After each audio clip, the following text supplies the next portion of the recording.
This is Lagos, the capital city of the Federal Republic of Nigeria.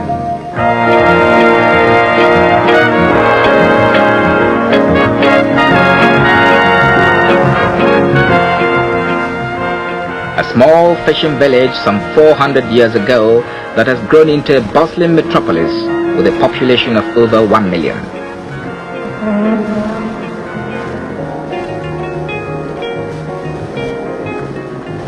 Lagos, the cosmopolitan city that plays the dual role of the capital of the entire Republic of Nigeria and the capital of the Lagos state. Lagos, the hub of economic activities of the Federation of Nigeria and the gateway to her economy.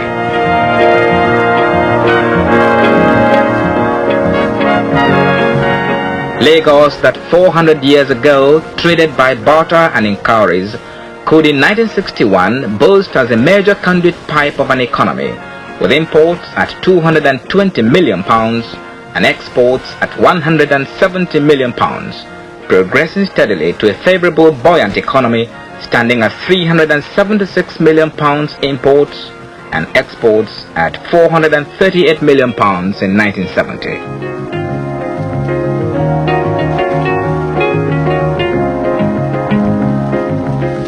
Lagos, the center of political activities that has seen Nigeria through the turbulence of the colonial era to the attainment of nationhood.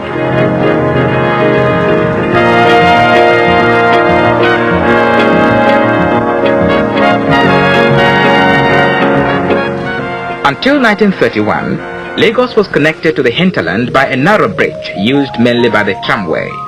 Then life was quiet and peaceful. But with economic and political development came the hustle and bustle of vehicles, the visible signs of progress. In 1930, the average number of vehicles per hour on the tramway was barely 220. Then, in 1931, a new bridge, the Carter Bridge, was built at a cost of some £433,000. By 1964, the traffic volume had progressed geometrically at the rate of 13%. During the peak period, not less than a total of 4,250 bicycles and 2,600 motor vehicles traversed the Carter Bridge in one direction in 1 hour.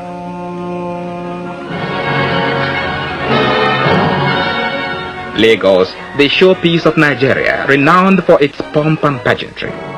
Here at Idumota are the memorials of the unknown soldiers who lost their lives for the cause of the fatherland.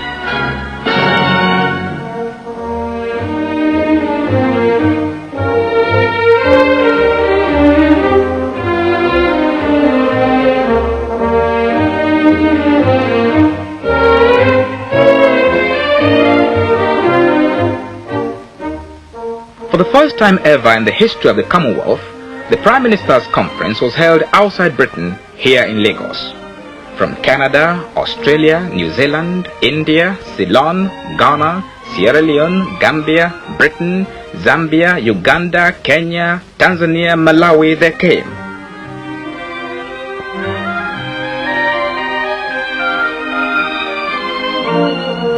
Nigeria played host to the conference under the chairmanship of Sir Abubakar Tafawa Balewa, Prime Minister of the Federation of Nigeria.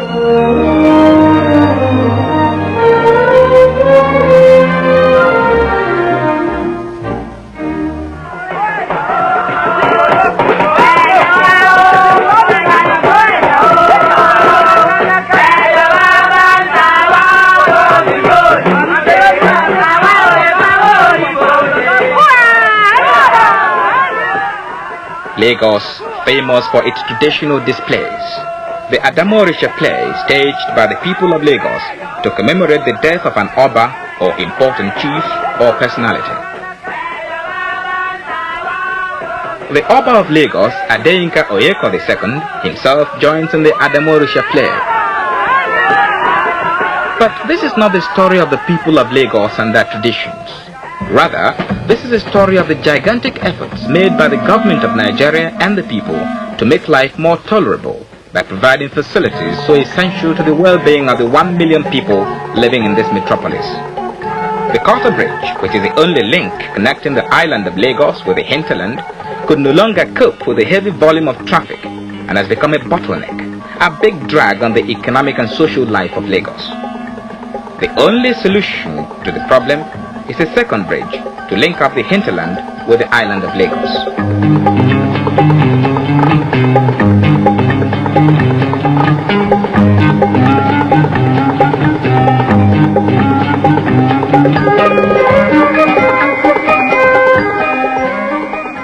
Happily, the federal government took action.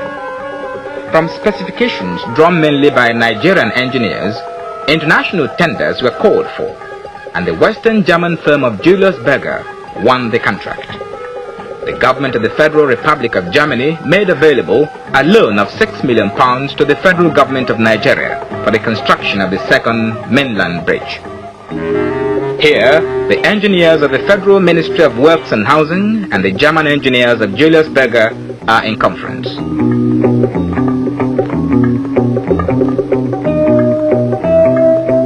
For the construction of the second mainland bridge, it became necessary to displace people whose houses are affected by the approaches to the bridge.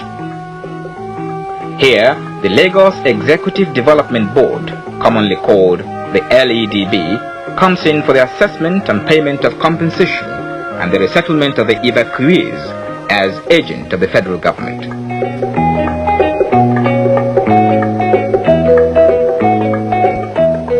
The LEDB, as a baby of circumstance, came into being in 1928 with the main objective of getting rid of filth and unsanitary living conditions that led to the great bubonic plague of the early 20s in Lagos.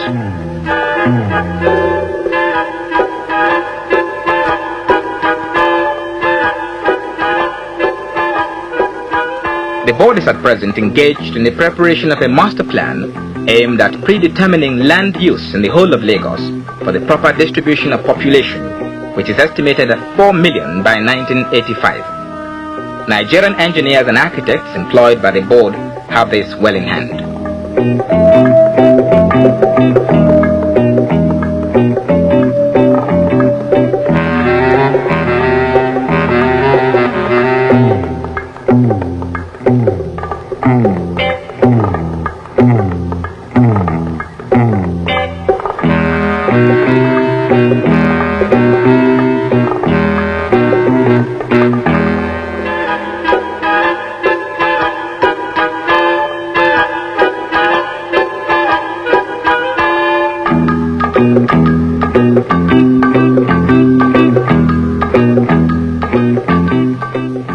Apart from the architects department, there are the civil engineering, survey, town planning, estates, finance, information, and the secretaries departments.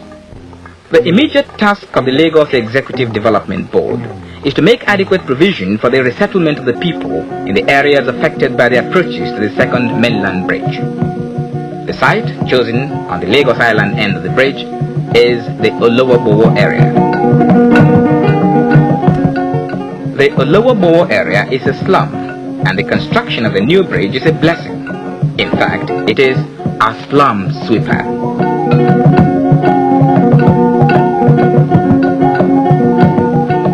Like any slum anywhere in the world, Holloway has its fascination to the inhabitants of this part of Lagos. They have learned over the years to live together, share their joys and sorrows together, and have enjoyed a communal life. And although the more prosperous have moved to other parts of Lagos, yet they still have an attachment for Holloway. So, before the new takes over from the old and the shanties bulldozed, why not get together with old friends and remember the day of parting?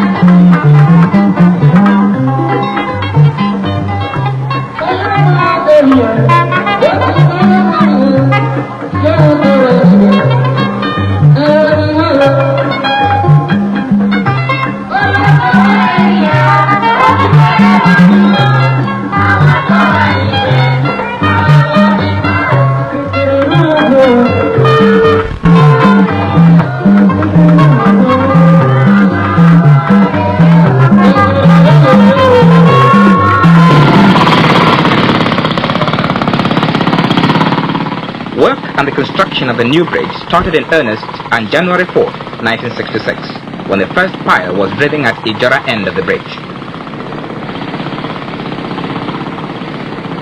The superstructure will be pre-stressed concrete and the whole bridge founded on piles.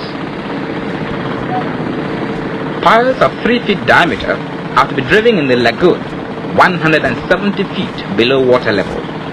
The piles for the approaches at Ijora and Lagos Island end of the bridge have maximum diameter of 16 inches and driven to about 100 feet into the ground.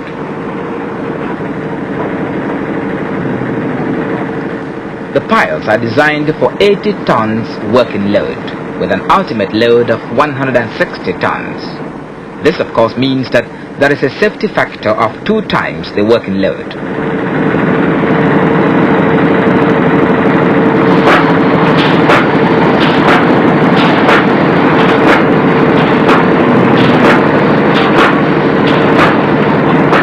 The estimated time for the completion of the construction was 30 months. But this was not possible because it became necessary for additional works not originally provided for to be included. For a project of this nature, which is to be a monument and a testimony to the foresight of the federal government of Nigeria and a significant achievement for the Nigerian engineers and the contracting firm Julius Berger, it is essential to be more forward-looking and to borrow a leaf from other developed countries.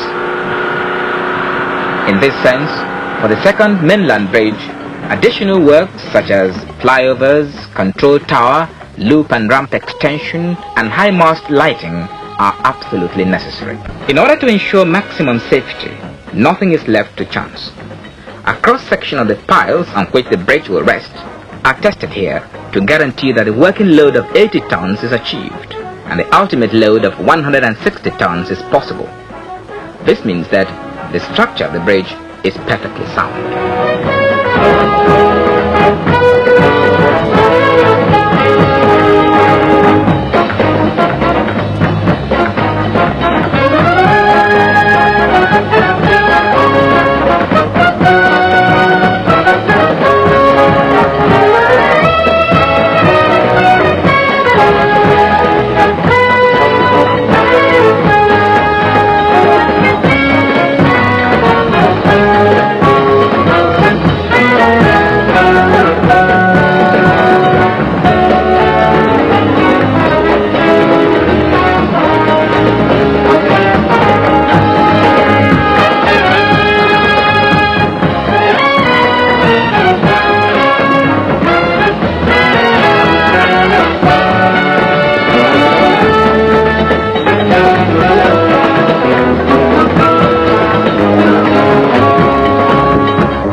The second mainland bridge is the biggest bridge construction work in Lagos since the Carter Bridge was built 40 years ago.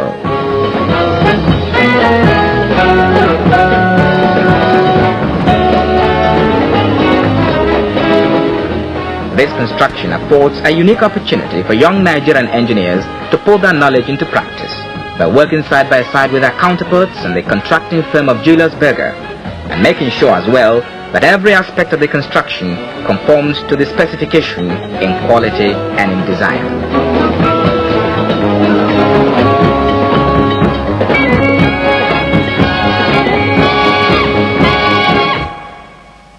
The Alaka village at Surulere was acquired by the Lagos Executive Development Board for the resettlement of the displaced persons at the Holloway end of the bridge on Lagos Island. The LEDB, being an agent of the federal government, has the power to acquire land in Lagos compulsorily.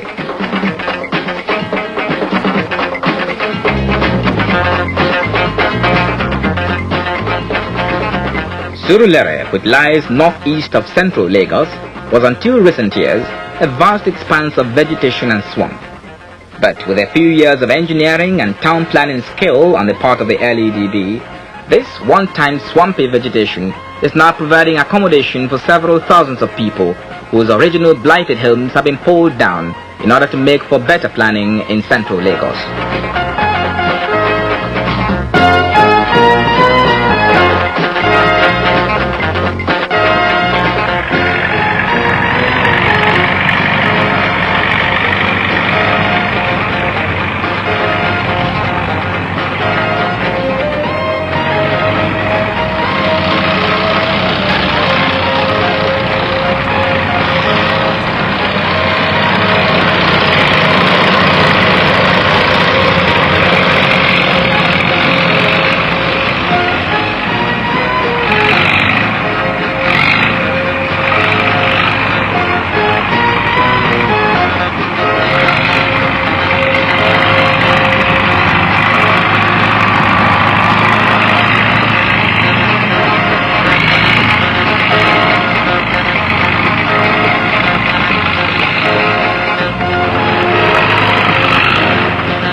After clearing the bush, the first consideration of the LADB is to provide proper roads, drains, sidewalks, water sewage, pipe-borne water, electricity, recreation grounds, open spaces and other amenities conducive to life in a modern layout.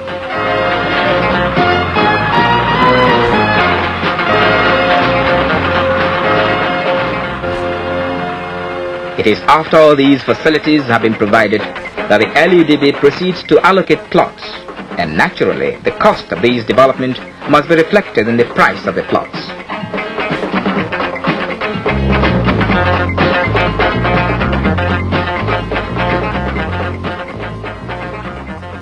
The Lagos Executive Development Board certainly knows how to take care of its public relations.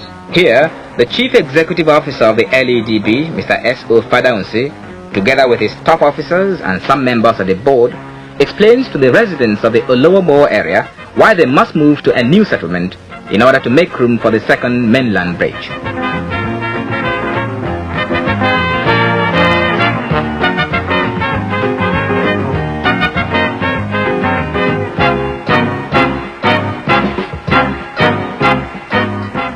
The meeting, as should be expected, was not all smiles. Mass movement of a community to a new settlement, no matter how attractive, is never well taken.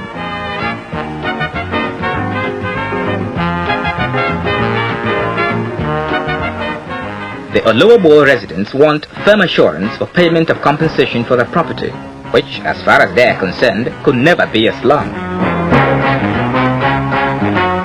At the same time, they demand assurance for better and modern amenities in the new settlement. But the federal government, through the LADB, has made adequate provision for the acquisition of land and payment of compensation to the people affected.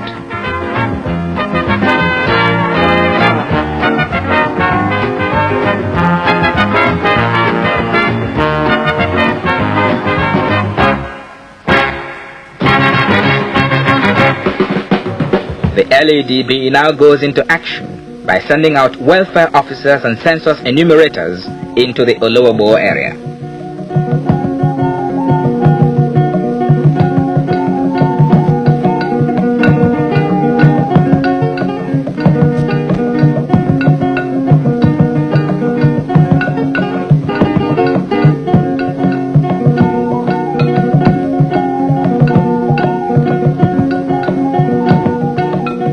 The welfare officers explained to the residents of Holloway the advantages of moving to the new settlement at Surulere.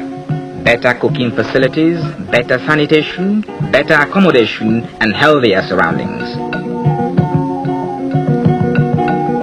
When the census was first taken in 1964, the number of people to be resettled was 9,000. In 1966, the figure had reached 12,000. This phenomenal rate of increase within a period of 2 years affords excellent data for the projection of the population of Lagos Island. Valuation of the shanties in Holloway is undertaken carefully by the staff of the LADB in order to compute the amount of compensation to be paid to the landlords. The Secretary's Department of the LADB processes the claims of the various landlords and ensures that compensation is paid to the rightful claimants.